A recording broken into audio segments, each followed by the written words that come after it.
আপনি কাউকে ভালোবাসেন, সে আপনার থেকে অনেক দূরে আছে, সে যত দূরেই থাকুক না কেন আপনার কাছে আসতে বাধ্য। করতে হবে এক বিশেষ টোটকা। জয় মা তারা, আমি ডক্টর সৌমেন চক্রবর্তী বলছি তার উপায়। করতে হবে কি, একটি জায়ফল নিতে হবে আর ওই ব্যক্তির নাম 11 বার নিতে হবে।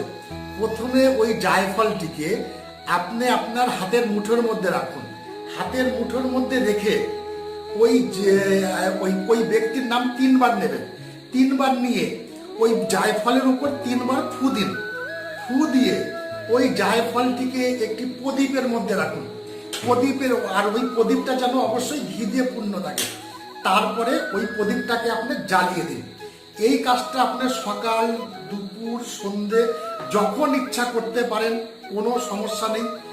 এই কাজটা অবশ্যই হবে। এটা একটা বিশেষ টোটকা।